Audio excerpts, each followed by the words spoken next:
Selamat pagi saudara, Shalom. Saya bersyukur ada di tempat ini, walaupun saya tidak melihat wajah saudara, saya bisa merasakan bahwa ada sukacita dalam setiap kehidupan kita. Hari ini kita masuk bulan Oktober dan kita mulai tema yang baru tentang wisdom atau hikmat.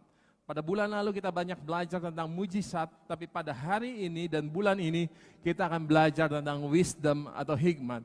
Mujizat dibutuhkan untuk kita memperoleh sesuatu yang sangat mustahil, yang tidak mungkin kita bisa dapat, yang rasanya nggak mampu dan kita nggak bisa.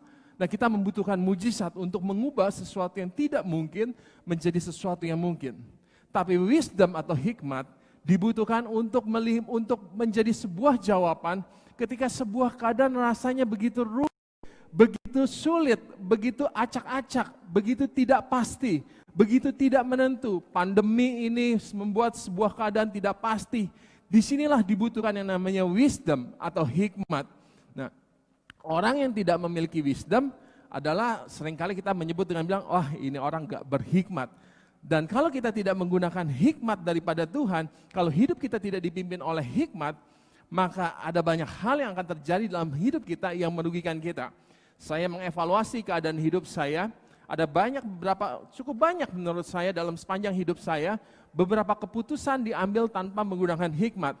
Dan sangat menyesalnya adalah akibat dari keputusan itu, ada konsekuensi yang saya harus tanggung karena saya tidak menggunakan hikmat yang daripada Tuhan.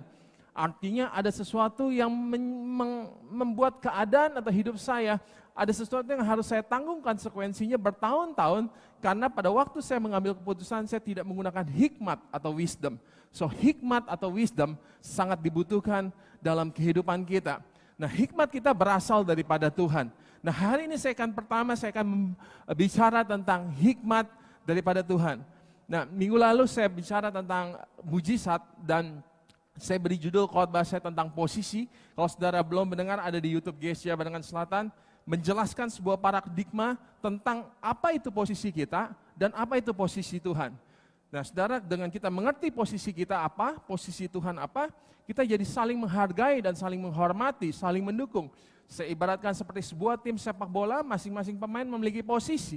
Yang menjadi sebuah kepastian adalah pemain bertahan harus menghargai dan menghormati apa yang menjadi posisi dari pemain penyerang. Seorang kiper harus menghargai posisi pemain bertahan, semuanya saling bekerja sama dan menghargai. So kalau kita bisa mengerti posisi kita, maka mujizat akan semakin dekat dalam hidup kita. Dan hari ini saya bicara tentang hikmat. Dan pertama adalah saya ingin bahas tentang hikmat dari Tuhan. Seperti apa hikmat dari Tuhan? Sederhana. Hikmat daripada Tuhan adalah sesuatu hikmat yang luar biasa, yang amazing. Amsal 3 ayat 19, kita akan baca ayat ini, saya minta tolong dibacakan. Amsal 3 ayat 19. Dengan hikmat Tuhan telah meletakkan dasar bumi, dengan pengertian ditetapkannya langit. Dengan hikmat Tuhan meletakkan dasar bumi. Ternyata penciptaan Tuhan ketika Tuhan menciptakan langit dan bumi dan segenap isinya itu diciptakan Tuhan dengan hikmat Tuhan. Dan hikmat Tuhan adalah sesuatu yang luar biasa. Saudara bisa menganalogikan dan mengimajinasikan bahwa apa yang Tuhan ciptakan dari hari pertama tidak ada yang gagal, tidak ada yang fail. Bahkan antara step, waktu, timing, urutan, bentuk, posisi, semua Tuhan ciptakan dengan sempurna. Pernah nggak saudara menemukan sebuah kesalahan di dalam diskusi saudara bahwa kelihatannya ada yang salah ya ketika Tuhan menciptakan matahari. Kelihatannya ada yang salah ya ketika Tuhan menciptakan tumbuh-tumbuhan. Kelihatannya ada yang salah ya ketika Tuhan menciptakan daratan atau lautan. Saudara, hikmat Tuhan adalah sesuatu yang luar biasa. Ketika dia menciptakan bumi ini, dia menggunakan hikmatnya, wisdomnya. Saudara tahukah saudara bahwa pada waktu bumi diciptakan, bumi belum berbentuk dan masih kosong, masih gelap gulita. Membentuk sesuatu yang kosong, sesuatu yang gelap, tidak berbentuk itu bukan sesuatu yang mudah. Saudara tahu bahwa seorang arsitek atau seorang insinyur untuk membangun sebuah rumah yang kosong, saya berikanlah. Coba kita kasih dia tanah 200 hektar gitu. Perlu waktu berapa lama dia untuk mendesain itu? Dan kira-kira menurut saudara setelah dia mengerjakan 2, 3, 4 tahun dan jadi bangunan, menurut saudara nggak mungkin nggak gagal. Pasti ada titik kegagalan. Mungkin salurannya belum sempurna, pencahayaannya belum sempurna, adalah hal-hal kecil yang akhirnya harus menyebabkan bongkar pasang. Tapi saudara pernah nggak melihat ketika Tuhan menciptakan matahari, bulan, bintang itu terjadi bongkar pasang? Sudah melihat ketidaksempurnaan dari ciptaan Tuhan. Hikmat Tuhan adalah sesuatu yang luar biasa. Dari hari pertama dia menciptakan sesuatu sampai pada akhirnya dia menciptakan manusia berdasarkan sebuah ketepatan yang luar biasa. Saya beberapa minggu lalu mendapat sebuah SMS dari sebuah supplier mobil, dealer mobil yang ada di Indonesia, sebuah merek mobil yang terkenal. Kebetulan kantor saya pernah beli kendaraan itu. Sangat terkenal, mungkin sudah masuk Indonesia lebih dari 70 tahun atau 80 tahun. Kalau saya sebut namanya itu berkeliaran di depan jalan. Dan dia berkata seperti ini, jika Anda menurut pemilik mobil merek ini, yang dibeli dari tahun segini sampai segini, kalau tidak salah 2018 sampai 2019 atau 17 sampai 19. Anda diberikan, sebutnya bukan check up ya, apa ya, servis mobil. Servis gratis untuk diperiksa. Dia katakan seperti itu, silakan datang kepada dealer-dealer terdekat. Pertanyaan saya sudah pasti, kalau kita tiba-tiba disuruh datengin mobil dari produksi tahun segini sampai tahun segini, diperiksa gratis, itu bukannya sebuah hadiah, ada masalah di mobil tersebut. Mungkin ada bagian yang salah. Lalu saya berpikir, seorang engineer yang berasal dari luar negeri, yang telah puluhan tahun menciptakan sebuah mobil, bagaimana mungkin ada titik miss pada hari ini, di zaman modern, teknologi yang begitu canggih, tahun 2020. Why? Kenapa Anda bisa ada sebuah titik miss? Tapi Tuhan dari ribuan tahun yang lalu, ketika dia menciptakan yang bukan 2.000 hektar, bukan 1 juta hektar, dia menciptakan langit dan bumi, langit, planet dan bumi, dia tidak memiliki sebuah kesalahan apapun. Itulah hikmat daripada Tuhan. Prinsip yang pertama, hikmat daripada Tuhan adalah sesuatu yang luar biasa. Bayangkan hikmat yang dimiliki oleh Yesus ketika menghadapi iblis ketika sedang diuji, dicobai. Dia menjawab dengan hikmat, wisdom yang begitu luar biasa. Saudara, sebenarnya sebagian isi Alkitab itu bicara tentang wisdom, hikmat, cara berpikir, cara menilai, cara menghadapi sesuatu. Bagaimana ketika Yesus dihadapkan dalam sebuah pengadilan, sebuah tekanan yang begitu luar biasa, siksaan yang begitu luar biasa, tuduhan yang begitu luar biasa, dan dia tahu dengan pasti bahwa dia akan mati, yang dituduhkan adalah sesuatu yang salah, sesuatu yang tidak benar, dia tidak pernah melakukan itu, dia tidak punya maksud seperti itu, tapi didera secara fisik, secara psikologi, dan bagaimana dia bisa menghadapi itu semua dan tetap bertahan? That is wisdom. Dalam keadaan yang paling sulit, dia tetap bertahan dengan wisdomnya. Dia punya hikmat, dia punya pengertian bahwa apa yang dia lakukan dalam perjalanan salib itu adalah sesuatu yang akan menghasilkan suatu kemuliaan yang jauh lebih besar daripada hari ini. Itulah hikmat daripada Tuhan. Dalam kitab Roma pasal 11 ayat 33 dikatakan seperti ini, silakan dibaca. Oh, alangkah dalamnya kekayaan, hikmat, dan pengetahuan Allah. Alangkah dalamnya kekayaan, wisdom, hikmat, dan pengetahuan Allah. Itu yang saya mau sampaikan pertama, bahwa hikmat Tuhan adalah hikmat yang luar biasa. Yang kedua yang saya mau sampaikan adalah, hikmat Allah yang luar biasa itu bersumber daripada Allah sendiri. Kenapa penting untuk saya menyampaikan hal ini? Banyak orang pintar di dunia ini. Kalau kita tanya kenapa kamu pintar, mungkin ada sumber yang lain. Ada gurunya, ada mentornya, ada coachnya yang melatih dia. Ada orang lain yang involved dalam diri dia sehingga dia mencapai kesuksesan hari ini. Tetapi dalam Alkitab dikatakan bahwa hikmat yang dimiliki oleh Allah itu bukan dari orang lain. Itu bersumber daripada Allah sendiri. 1 Korintus, Kolose pasal 2 ayat 3. Kolose pasal 2 ayat 3 bisa dibacakan. Sebab di dalam dialah tersembunyi segala harta, hikmat, dan pengetahuan. Di dalam siapa? Apa di dalam orang lain? Apa dia mendapat dari orang lain? Di dalam dia. Dia sendiri yang adalah sumber hikmat. Di dalam dialah tersembunyi segala harta, hikmat, dan pengetahuan. So, dia punya wisdom adalah sesuatu hikmat yang dahsyat, yang luar biasa. Dan sumber dari segala hikmat itu adalah diri dia sendiri. Dia adalah wisdom itu sendiri. Hikmat itu sendiri adalah Yesus. Hikmat itu sendiri adalah Allah. Pengertian ketiga tentang hikmat Allah dalam kitab Yakobus pasal 1 ayat 5. Yakobus pasal 1 ayat 5. Tetapi apabila di antara kamu ada yang kekurangan hikmat, hendaklah ia memintakannya kepada Allah, yang memberikan kepada semua orang dengan murah hati dan dengan tidak membangkit-bangkit. Dia berikan kepada semua orang. Prinsip yang ketiga tentang hikmat Tuhan. Hikmat yang dahsyat itu, yang amazing itu, yang luas itu, yang bersumber dari diri dia, itu mau diberikan kepada kita. Wow. Jadi Anda tidak akan pernah jadi orang bodoh, katakan amin. Anda tidak akan pernah jadi orang blow on, katakan amin. Karena apa yang Tuhan punya, beda sama kita. Kalau kita punya barang, kita nggak mau, kadang-kadang kita nggak mau kasih orang lihat. Kadang-kadang kalau kita punya makanan yang enak pun kita nggak kasih ke orang, kita umpetin. Punya barang kita umpetin, nggak mungkin kita kasih. Tetapi prinsip dari firman Tuhan adalah wisdom yang besar itu, yang luar biasa itu, yang dimiliki oleh Tuhan itu, Dia mau berikan kepada kita. Katakan amin. Dia adalah sumbernya. Bahkan dalam 1 Korintus pasal 2 ayat 7 bisa dibacakan. 1 Korintus pasal 2 ayat yang ke-7. Tetapi yang kami beritakan ialah hikmat Allah yang tersembunyi dan rahasia, yang sebelum dunia dijadikan telah disediakan Allah bagi kemuliaan kita. Oleh Allah bagi siapa? Kemuliaan kita. Artinya bahkan wisdom yang Tuhan mau berikan itu diberikan dan digunakan untuk kita, kemuliaan kita. Ya buat kita keren lah, buat kita mantep lah. Orang bilang buat kita mantul lah, mantap betul. Buat kemuliaan kita, buat kita bersinar. Wow, apa yang Tuhan punya, Tuhan mau berikan buat setiap kita. Bagi kemuliaan kita, bagi keuntungan kita, bagi kehidupan kita, bagi jawaban dari setiap permasalahan, bagi jawaban terhadap setiap pandemik yang kita sedang alami. Hikmat Tuhan itu mau diberikan buat setiap kita.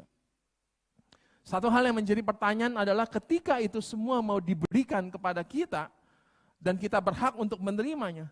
Tapi kita melihat dalam kenyataan kehidupan manusia, banyak sekali orang yang tidak dipimpin oleh hikmat atau wisdom. Bahkan sesuatu yang sifatnya rahasia, sesuatu yang sifatnya besar, yang Tuhan punya dalam kehidupan kita, untuk diberikan kepada kita, yang sifatnya sehari-hari, wisdom yang sifatnya hanya umum, yang dimengerti oleh semua orang saudara yang mendengarkan ini, seringkali kita tidak mengikutinya. Wisdom yang sangat sederhana, saya beri contoh. Ada orang punya penghasilan 5 juta, tapi menghabiskan uang sebulan 10 juta. Semua orang tahu, tidak perlu anak Tuhan tahu. Tapi banyak anak Tuhan yang menerima daripada Tuhan, tapi tidak menggunakannya. Kan untuk hal yang sepele, yang sehari-hari, yang terjadi dalam hidupnya, yang harusnya bisa dia lakukan, dia tidak melakukan. Banyak orang hidup jauh di luar kemampuan kita, melebihi apa yang menjadi kemampuan dia. Dia punya kemampuan hanya punya uang penghasilan 3 juta, tapi dia menghabiskan uang, pergi ke tempat makan, membeli barang yang nilainya jauh daripada angka 3 juta. Ada banyak orang yang dikasih tahu bahwa COVID ini berbahaya. Anda harus melakukan 3M, masker, mencuci tangan, menjaga jarak dan segala macam. Ini berbahaya. Ada banyak orang yang menyepelekan itu. Tidak sedikit anak Tuhan yang menyepelekan itu dengan mengklaim dengan darah Yesus. Saya mau beritahu, ada banyak pendeta yang sudah meninggal karena COVID-19. Itu hikmat yang sederhana. Anda lupa Tuhan memberikan sebuah hikmat bahwa tubuh ini tidak pernah diciptakan untuk kebal terhadap penyakit. Tidak pernah. Saya berikan jarum, saya tusuk kepada tubuh Anda, berdarah langsung. Tidak pernah ada teorinya bahwa tubuh ini kebal penyakit. Itu dari itu ada Tuhan. Kecuali pada waktu penciptaan dia berikan sebuah wisdom bahwa tubuhmu akan antibody, bahwa tubuhmu akan anti sakit, bahwa tubuhmu anti racun. No, memang gak pernah diciptakan itu. Bagaimana kita mengklaim? Bagaimana kita mengklaim bahwa, dan kita selalu merasa bahwa yang penting darah Yesus, iya darah Yesus berkuasa, tapi tubuh Anda tidak berkuasa. Kenapa? Karena tubuh Anda memang diciptakan untuk bisa tersenggol. Jadi kalau saya panggil Pastor Agi, saya pukul kepala dia, bonyok dia. Dia mau jadi pastor kayak, dia mau jadi Kristen 100 tahun, 200 tahun, permasalahan Tuhan yang dia punya, yang dia klaim besar itu tidak menciptakan tubuhnya dengan anti sakit. Jadi saudara, seringkali hikmat Tuhan yang begitu luar biasa, tetapi sayangnya bahwa banyak anak-anak Tuhan tidak, yang kecil-kecil aja, yang sehari-hari aja dia tidak gunakan dengan baik. Orang memakai narkoba, orang terlibat hutang begitu besar yang sampai tidak bisa bayar. Orang naik kendaraan, naik motor, lawan arah, ngebut, nggak pakai helm. You can be Christian, Saudara bisa menjadi Kristen 100 tahun, atau 200 tahun, atau 150 tahun usia Anda. Tapi saya mau kasih tahu, kepala Anda kalau terbentur lantai pasti hancur. Kalau terbentur dengan keras. Kepala Anda kalau ditabrak oleh truk tronton, pasti copot. Itu fakta, memang Tuhan menciptakan tubuh kita seperti itu. Jadi sayangnya yang saya perhatikan bahwa wisdom daripada Tuhan adalah sesuatu yang sangat besar, yang luar biasa, bersumber daripada Tuhan. Tapi sayangnya banyak anak-anak Tuhan yang tidak menggunakannya. Boro-boro kita mau punya sebuah kreativitas atau inspirasi menghadapi sebuah pandemi yang luar biasa. Mendidik anak dalam pandemi seperti ini, 3 anak sekolah online. Gimana mami ngajarinnya, gimana papi juga cari pekerjaan, usaha bisnis. Bagaimana kita bisa memecahkan kebuntuan atau benang yang begitu kusut kalau yang sehari-hari aja gak dipakai, gak digunakan. Ini yang perlu kita evaluasi dalam hidup kita. Beberapa perenungan yang saya ingin sampaikan tentang wisdom. Ini kita bicara tentang diri kita, tadi kita bicara tentang Tuhan. Nah, hari ini kita merenungkan beberapa hal, beberapa kebenaran yang mungkin kita bisa pikirkan dengan baik. Yang pertama adalah hikmat lahir dari sebuah proses, katakan amin. Nah, seringkali orang mendengar cerita siapa orang paling berhikmat, saudara akan menjawab Salomo. Ya, Salomo adalah paling berhikmat. Kebanyakan pendeta dan pengkhotbah berkata, mengajarkan, menyampaikan sebuah narasi tentang Salomo seperti ini. Kita harus belajar dari Salomo, belajar apa? Meminta sesuatu yang benar.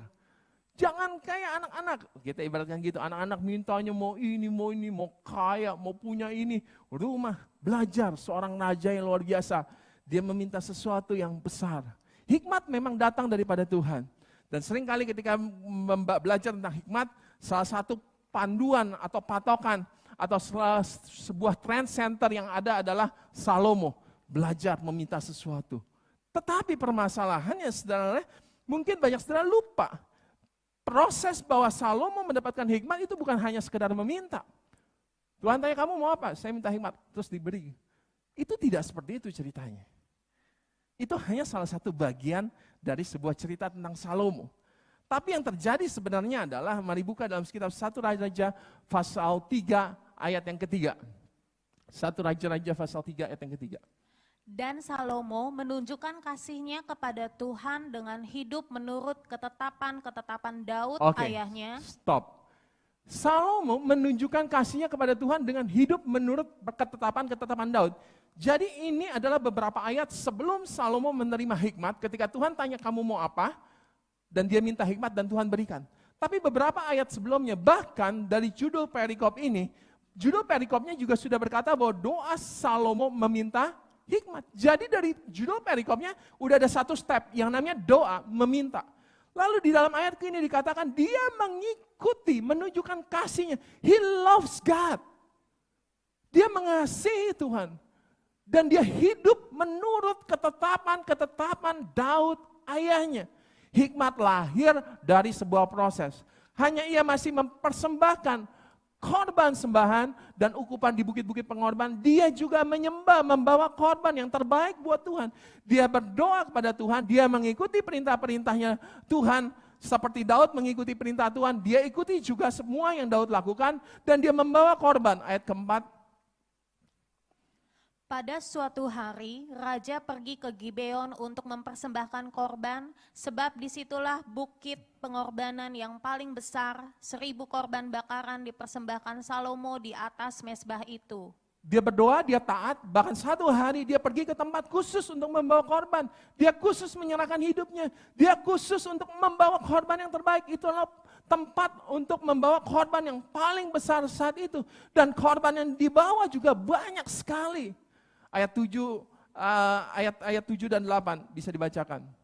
Ayat 7, maka sekarang ya Tuhan Allahku, Engkaulah yang mengangkat hamba-Mu ini menjadi raja menggantikan Daud ayahku, sekalipun aku masih sangat muda dan belum berpengalaman. Ayat 8, Demikianlah hambamu ini berada di tengah-tengah umatmu yang kau pilih, suatu umat yang besar, yang tidak terhitung dan tidak terkira banyaknya. Dalam proses penyembahannya pun dia berkata, Tuhan, saya ini gak mampu. Dia merendahkan dirinya. Saya bukan Daud, Daud orang hebat, tapi saya gak punya pengalaman. So kita melihat sebuah proses gambaran. So waktu kita mau hikmat, kalau seibaratkan inilah sebuah hikmat, ini bukan masalah, kalau ini dimiliki oleh Tuhan, boleh gak saya minta ini? Saya kurang agak perlu nih, saya agak kurang ide nih. Saya minta tolong dong, tolong kasih ke saya. And then langsung dikasih. No, hikmat tidak turun seperti itu. Hikmat turun dari sebuah proses. Hikmat turun dari proses waktu hikmat itu mau berpindah ke dalam tempat kita, dibutuhkan sebuah proses. Salomo berdoa, Salomo bawa korban, Salomo taat setiap hari. Kalau kita bicara ketaatan, tidak mungkin satu ketaatan dicatat dalam Alkitab. Artinya gini, dia taat satu kali, langsung Alkitab berkata bahwa dia adalah orang yang taat seperti Daud. No. Waktu Alkitab mencatat bahwa dia adalah orang yang taat, artinya itu sebuah periode waktu. Sejak dia ditunjuk menjadi raja, dia melakukan ketaatan-ketaatan itu dengan luar biasa. Itu sebuah jangka waktu. Artinya itu berproses secara bertahap demi tahap untuk berpindah ke dalam hidup dia. Bahkan yang terakhir pun dia merendahkan diri. Kalau kamu nggak berikan ini ke saya nggak mampu, saya bukan Daud. Saya nggak bisa, saya bukan orang hebat, saya bukan orang berpengalaman, saya orang bodoh, saya orang biasa. Saya tidak berdaya Tuhan, saya nggak mampu menghadapi hidup ini. Apa yang saya tahu tentang pandemi, apa yang saya tahu tentang bisnis, apa yang saya tahu tentang mendidik anak, apa yang saya tahu tentang menjadi istri atau suami yang baik, apa yang saya tahu tentang menjadi anak yang baik, apa yang saya tahu tentang berkhotbah yang baik, apa yang saya tahu menjadi pemain musik yang baik. Saya nggak tahu apa-apa Tuhan, saya belum berpengalaman. Itu proses yang begitu panjang sehingga pada akhirnya hikmat itu transfer ke diri dia. Hikmat lahir dari sebuah proses. Hikmat bukan lahir dari, gua rasa gua butuh lu. Gua lagi kekurangan ide nih hari-hari ini. Gua butuh masukan deh. Bisa gak lu kasih gua? No. Hikmat bukan lahir dari seperti itu. Walaupun seringkali narasi di dalam gereja, pengkhotbah hanya menceritakan tentang dia meminta yang benar. Meminta yang benar adalah salah satu bagian juga yang dia buktikan tentang ketaatan dia kepada Tuhan. Kenapa orang bisa meminta sesuatu yang benar? Karena dia punya pengenalan. Loh, belum bicara tentang pengenalan. Seringkali anak meminta sesuatu yang enggak benar ya. Anak saya minta mobil Lamborghini. Saya bilang, wow. Dia enggak mengenal bapaknya. Dia enggak tahu bapaknya bisa beliin pesawat bukan Lamborghini. Itu bicara tentang pengenalan dengan Tuhan. Makanya dia minta sesuatu yang benar. Jadi bukan hanya sekedar meminta. Ada sebuah proses. Anda seringkali menggunakan kitab Yakobus pasal 1 ayat 5 dengan berkata, kalau kamu kekurangan, kamu minta. So dengan kata meminta itu yang diklaim terus. Anda harus baca firman Tuhan pada bagian yang lain. Bagaimana Salomo berusaha. Dan disitulah lahir sebuah proses. Sedihnya ada banyak orang gini. Ketika dalam masalah mencari Tuhan, baca firman Tuhan. Firman Tuhan adalah kebenaran, the truth will set you free. Kebenaran firman Tuhan akan memerdekakan engkau. Kebenaran firman Tuhan akan membebaskan engkau. Dia klaim terus seperti itu dan dia baca firman Tuhan. Jadi ketika dia ada masalah dia baca. Dan dia berharap ada jawaban saat itu. Kayak orang apa ya saudara ya? Kayak orang, pokoknya susah nih, ada sakit atau krisis uang, baca, buka Alkitab, wah harus ketemu jawaban. Enggak gitu, ada proses. Baca setiap hari. Saya ibaratkan seperti ini, Anda makan setiap hari, betul? Anda mana tahu bahwa makanan yang Anda makan itu bisa menyembuhkan penyakit Anda? Anda mana tahu bahwa makanan yang Anda makan itu bisa menguatkan bagian tubuh Anda? Yang Anda lakukan adalah makan. Dan makanan itu yang akan bekerja perlahan demi perlahan. Tanpa Anda sadari ternyata daya imun tubuh saudara meningkat. Anda makan firman Tuhan setiap hari. Tanpa Anda sadari ketika tahun depan 365 hari dari hari ini ada sesuatu duka cita, ada sesuatu masalah yang terjadi dalam hidup Anda dan Anda ternyata enggak terganggu, Anda kuat. Kenapa? Karena Anda sudah makan yang sehat dari 365 hari yang sebelumnya. There is process, ada proses yang panjang. Sedih banget kalau Tuhan diperlakukan. Katanya lu berkuasa, gue lagi susah nih. Firman Tuhan apa yang cocok buat gue? Bukanya gini ya saudara ya. Scroll, buka. Ini dia jawaban. No, it's not be like that. Tidak seperti itu. Makan setiap hari. Sampai disadari.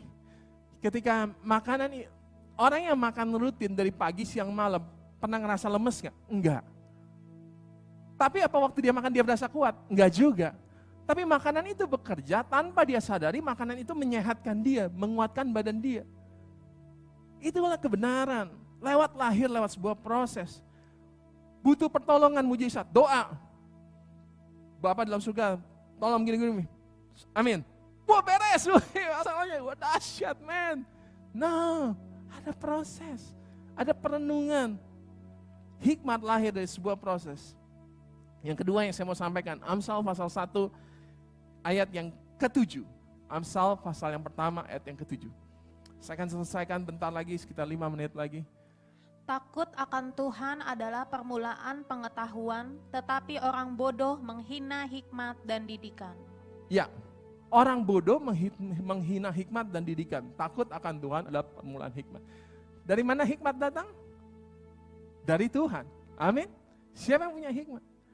Nah, sering kali kita hanya mengambil catatan atau sebuah kata bahwa hikmat datang daripada Tuhan. No. Hikmat bukan datang dari Tuhan. Hikmat datang dari takut akan Tuhan. Dari orang yang merendahkan hati. Dalam ayat-ayat yang lain dicatat juga, hikmat datang kepada orang yang rendah hati. Jadi, saudara,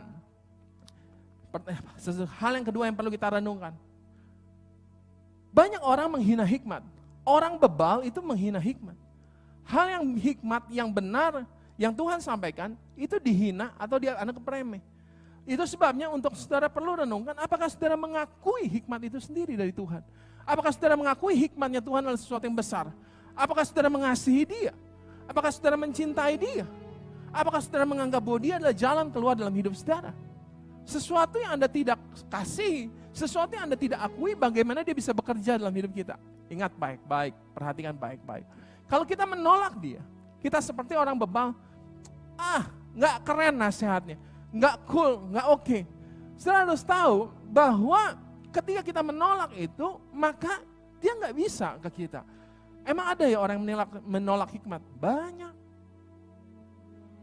Kalau saudara membenci seseorang atau terlibat konflik dalam kehidupan dengan seseorang, dengan keluarga, dan saudara kecewa, sakit hati, banyak sekali orang yang tetap menyimpan kepahitan. Padahal minimal ada satu orang dalam keluarganya, teman yang berkata, udahlah, lu ngapain sih berantem-berantem? Udahlah sama adik sendiri, udahlah sama suami sendiri, istri sendiri. Itu hikmat. Tapi banyak orang, lu kan gak tahu apa yang gue rasain. You kan gak tahu pengalaman, gak pernah kan jadi seperti saya. Gak ngerti kan rasa sakitnya saya. Orang itu menghina, orang itu tidak suka dengan hikmat itu. Orang itu tidak mencintai hikmat itu. So bagaimana hikmat itu bisa datang dalam hidup dia? Saya mau kasih tahu saudara bahwa seringkali hikmat itu datang atau bicara, gak enak bicaranya. Saya mau kasih tahu. Saya dengar sebuah kesaksian seperti ini. Ada seorang pastor, pendeta, hutang kredit card atau gestekan tunai hampir 1 M. Gak bisa bayar, susah. Dia udah hitung-hitung, kalau dia mau bayar minimal sebulan dia punya penghasilan, kalau gak salah saya lupa, 25 atau 30 juta. Kalau mau bisa bayar, dan dia gak punya penghasilan seperti itu. Dia dapat hikmat, apa? Penghasilannya belum dia dapat. Penghasilannya dia belum dapat 30 juta. Tapi 40-annya dia udah bayar setiap bulan, sebanyak 3 juta. Dia tetap mau memberi. Itu enak? Gak enak. Pahit. Orang terikat utang, diberi hikmat, disuruh beri sesuatu yang jauh lebih besar. Tapi hikmat seringkali seperti itu. Hikmat seringkali bicara untuk kita meminta maaf pada seorang, untuk kita mengampuni seseorang. Dan gak banyak orang yang tertarik akan itu. Gak banyak orang yang menikmati akan hal itu.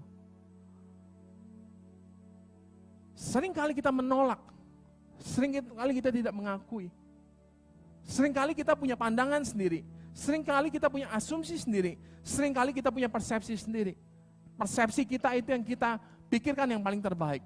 Dan kita menolak, orang bebal menolak. Oh saya nggak mau jadi orang bebal. Bukannya Anda tidak mau, tapi seringkali tanpa disadari bahwa perilaku kita seperti orang bebal. Nah yang ketiga, Amsal pasal 1 ayat 20.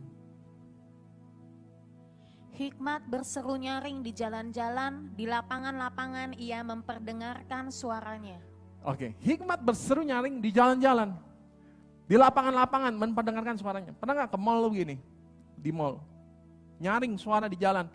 Ci boleh Ci? Ci, sotonya enak Ci. Ci baju boleh Ci? Ci, lihat-lihat Ci. Berisik sepanjang jalan. Di jalan-jalan, di lorong-lorong. Kok boleh kok mampir kok, lihat-lihat dulu kok. Dan kita biasanya melewati itu semua. Padahal kita kadang-kadang gak tahu. Ternyata ada yang ngomong itu, kok mampir kok sotonya enak. Benar-benar enak gak taunya. Kita lewatin aja. Hikmat bicara. Di jalan-jalan itu ada. Artinya apa? Dia bicara lewat kehidupan masing-masing orang, setiap orang. Angin pun bisa membawa hikmat buat hidup kita. Gunung pun bisa memberikan sebuah hikmat. Ngelihat orang, dengar suara anak, dengar suara suami, dengar suara istri, dengar teguran anak, dengar teguran istri, dengar teguran anak kecil. Nyaring, berteriak di mana-mana. Cuman kita itu orang-orang kudus. Maaf kata, orang suci. Saya mau terima hikmat. Tapi yang datang dari Tuhan. Dengar langsung, oh anakku, inilah hikmatku. Hikmat itu bisa datang pada waktu kita bertengkar dengan istri kita.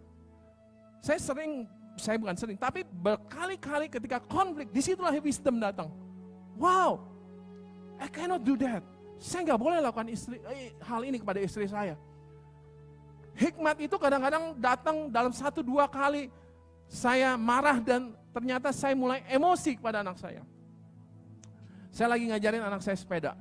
Saya baru tahu ngajarin anak sepeda itu susahnya setengah ampun. Bukan susah ngajarin sepedanya, capek fisiknya ngikutin larinya itu. Hanya kuat satu ujung ke ujung dan udah capek. Dalam keadaan capek itu seringkali kesel. Ya masa gak bisa sih? Ini. Begitu saya katakan itu, hikmat itu datang. Lu gak tahu tuh sepeda beratnya kayak apa? Buat anak Yunahan. Anak Yu aja berdirinya jingkek. Wisdom is coming, berteriak di jalan-jalan. Tapi kita gak dengar. Kita menutup telinga. Sama seperti kita mau pergi ke mall yang saya katakan. Ci mampir Ci, boleh Ci, lihat bajunya Ci. Bagus Ci, obral Ci, diskon Ci, dan segala macam. Kok lihat kok. Dan kita jalan terus. Nah, hikmat itu ada di mana-mana, berteriak di jalan-jalan. Lewat segala keadaan. Hikmat itu ada di dalam perenungan kita baca firman Tuhan, introspeksi kita pada malam hari pada waktu kita tidur, pada waktu kita buang air sekitar 10-15 menit hanya duduk di kloset dan kita menikmati dan kita tiba-tiba Tuhan bicara dalam hidup kita. Hikmat bisa datang waktu kita menyembah Tuhan, waktu kita menyanyikan lagu. Wisdom is coming from everywhere. Hikmat bisa datang dalam segala hal. Hikmat datang paling banyak dalam waktu kita mengintrospeksi diri kita, merenungkan sesuatu. Kira-kira apa yang terjadi? Hikmat sering datang pada waktu krisis. Hikmat sering kali datang pada waktu kesusahan. Tapi masalahnya adalah ketika dia berteriak di jalan-jalan, apakah ada telinga yang mau mengakui? Ada telinga yang mau mendengar? Ada hati yang mau mendengar? Kita nggak pernah kekurangan hikmat karena Tuhan kita adalah Allah yang berhikmat. Tapi apakah kita mengakui? Apakah kita mau melewati prosesnya? Dan apakah kita mau mendengar hikmat itu ketika hikmat itu bicara? Saya berdoa ini memberkati saudara dan menolong kehidupan saudara. Saya tutup dengan satu hal. Minggu lalu saya berbicara tentang mujizat posisi. Dan salah satu posisi yang terbaik yang dimiliki oleh manusia belajar dari cerita tentang 10 orang kusta. Dari 10 orang kusta, ternyata ada 1 orang yang kembali kepada mujizat. Saya taruh kotak mujizat pada minggu lalu. Dari 10 orang, the best position, saya katakan, the best position, very wonderful story. Dari 10 orang yang terima mujizat, tapi ada 1 orang yang kembali kepada Tuhan dan menyerahkan hidupnya kepada pemilik mujizat, merendahkan hatinya, menyembah Tuhan, memberikan hidupnya kepada Tuhan. Kalau minggu lalu saya tutup dengan the best position, hari ini saya tutup dengan the worst position. Posisi yang paling terburuk. Hikmat itu tidak selalu akan membuat kita bertobat. Hikmat itu tidak akan selalu membuat kita hidup dalam kebenaran. Tapi hikmat Tuhan bisa jadi seringkali membuat kita jatuh dalam dosa kesombongan dan merasa diri pintar dan tidak bergantung pada Tuhan.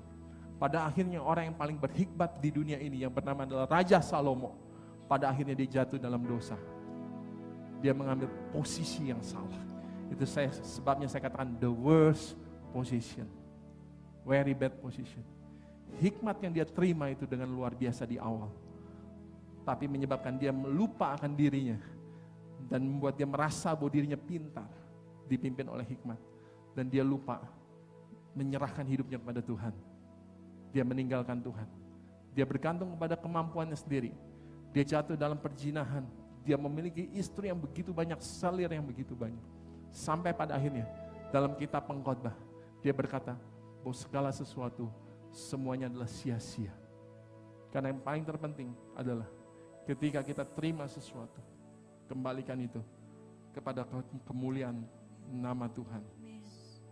Hikmat luar biasa. Mari hidup kita lead by wisdom, dipimpin oleh hikmat yang besar, yang luar biasa itu. Tuhan Yesus memberkati setiap kita. Haleluya. Mari kita sembah Tuhan.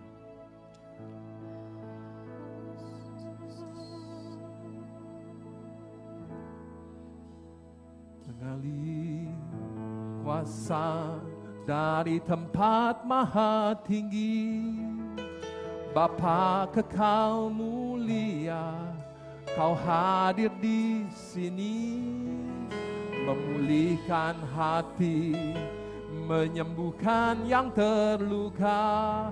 Ku kan tenang bersamamu, Bapa. Mengalir kuasa, mengalir kuasa dari tempat maha tinggi, Bapa kekal mulia, Kau hadir di sini, memulihkan hati, menyembuhkan yang terluka. Ku kan tenang bersamamu, Bapa.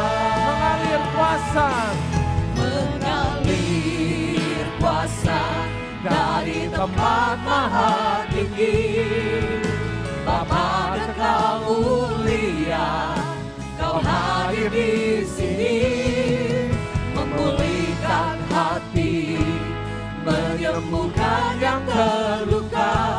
Ku kan tenang bersamamu, Bapa. Mari katakan mengalir kuasa dari tempat maha tinggi. mengalir kuasa dari tempat maha tinggi, Bapa kekal mulia, Kau hadir di sini, memulihkan hati, menyembuhkan yang terluka. Ku kan tenang bersamamu, Bapa. Hari ini kita belajar firman Tuhan bahwa hikmat, wisdomnya dari Tuhan is amazing, luar biasa. Dan itu bersumber dari dirinya sendiri. Dan itu diberikan, dilepaskan untuk setiap kita. Tapi sayangnya ada banyak orang tidak menggunakan dan memanfaatkan itu. Bahkan untuk hal yang sehari-hari, yang semua orang di dunia tahu, seringkali kita menyepelekan itu. Dan kita menolak itu dan tidak mengakui itu. Itu sebabnya beberapa hal perlu kita renungkan. Apakah kita mengakui bahwa hikmat Tuhan itu adalah sesuatu yang luar biasa? Apakah kita mengasihi? Karena hikmat turun pada orang-orang yang mengasihi Tuhan. Peliharalah hikmat itu. Apa kita mengakui? Tahukah bahwa saudara bahwa hikmat lahir dari sebuah proses yang besar.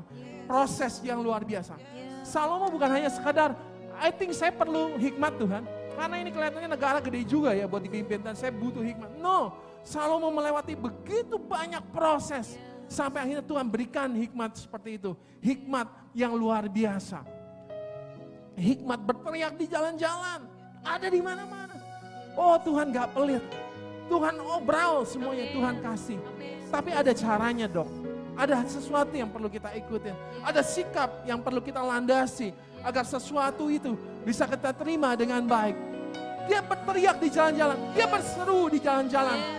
Kita dengar kok setiap hari. Kadang lewat anak kita, kadang lewat suami kita, kadang lewat istri kita, kadang lewat perjalanan ke kantor, kadang lagi buang air, kadang lewat ngelihat udara di luar, ketika kita menghirup napas, ketika kita melihat gunung, ketika kita melihat laut, ketika kita melihat matahari, ketika kita melihat semua keadaan di sekitar kita, ketika kita mengalami krisis, hikmat berteriak di jalan-jalan. Oh haleluya. Kita hanya perlu mengakui, kita hanya perlu mencintai, menikmati proses yang ada. Haleluya. Haleluya.